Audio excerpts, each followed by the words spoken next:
बच्चों, आज हम ध्वनि नामक कविता के प्रश्न उत्तर करेंगे। चलो शुरू करते हैं। ध्वनि नामक कविता के कवि का नाम बताइए। सूर्यकांत त्रिपाठी निराला, जयशंकर प्रसाद, भगवती चरण वर्मा, रामधारी सिंह दिनकर। सही उत्तर आएगा सूर्यकांत त्रिपाठी निराला। ध्वनि नामक कविता के कवि निराला जी थे।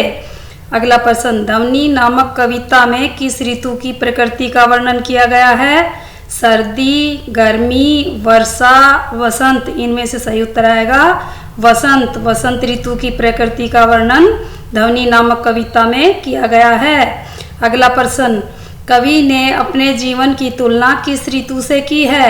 ग्रीष्म ऋतु से, शीत ऋतु से, वसंत ऋतु से, वर्षा ऋतु से। सही उत्तर आएगा वसंत ऋतु से। कवि ने अपने जीवन की तुलना वसंत ऋतु से की है। कवि के जीवन में अभी अभी क्या आया है? निराशा का प्रवाह, आशा का संचार, नई उमंगे, वसंत। सही उत्तर आएगा वसंत। कवि के जीवन में अभी अभी वसंत आया है। अगला प्रश्न, कवि ने कलियों को कैसा बताया है? लालसा से दूर, निद्रित, उत्साहित, स्फूर्ति में। सही उत्तर आएगा निद्रित। निद्रित मतलब सोई हुई। अगला प्रश्न, ध्वनि शीर्षक कविता का मुख्य उद्देश्य क्या है? जीवन का कोई अंत न हो, जीवन से आलस्य दूर हो, जीवन से निराश और हताश हुए लोगों को नया उत्साह एवं नई जागृति देना। इनमें से कोई नहीं। सही उत्तर आएगा जीवन से निराश और हताश हुए लोगों को नया उत्साह एवं नई जागृति देना। अगला प्रश्न, वसंत किसका प्रतीक है? बुढ़ापा, बचपन, यौवन, जीवन। सही उत्तर आएगा यौवन। वसंत यौवन का प्रतीक है। कवि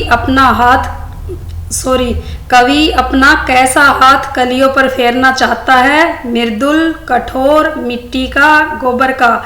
सही उत्तर आएगा मृदुल। कवि अपना मृदुल हाथ कलियों पर फेरना चाहता है। अगला प्रश्न, कवि पुष्पों को किससे सींच देना चाहता है? जल से, जीवन अमृत से, वायु से, अग्नि से। सही उत्तर आएगा जीवन अमृत से। कवि पुष्पों को जीवन अमृत से सींच देना चाहता है। कवि पुष्प से क्या खींच लेना चाहता है? निद्रा, आलस्य, लालसा, उपयुक्त सभी। सही उत्तर आएगा उपयुक्त सभी। अगला प्रश्न, अनंत से मिलन का क्या तात्पर्य है? जिसका अंत हो, जिसका अंत न हो, ईश्वर से मिलन। इनमें से कोई नहीं। सही उत्तर आएगा ईश्वर से मिलन। ध्वनि नामक कविता में अनंत से मिलन का क्या तात्पर्य है? ईश्वर से मिलन। अगला प्रश्न, अनंत का क्या अर्थ है? आरंभ, जिसका कोई अंत न हो, अंत, प्रकृति। सही उत्तर आएगा जिसका कोई अंत न हो।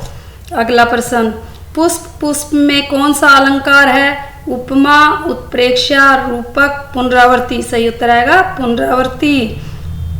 कवि पुष्प से क्या खींच लेना चाहता है? सौंदर्य, पराग, तंद्रालस। इनमें से कोई नहीं। सही उत्तर आएगा तंद्रालस। अगला प्रश्न, कविता में ध्वनि से क्या तात्पर्य है?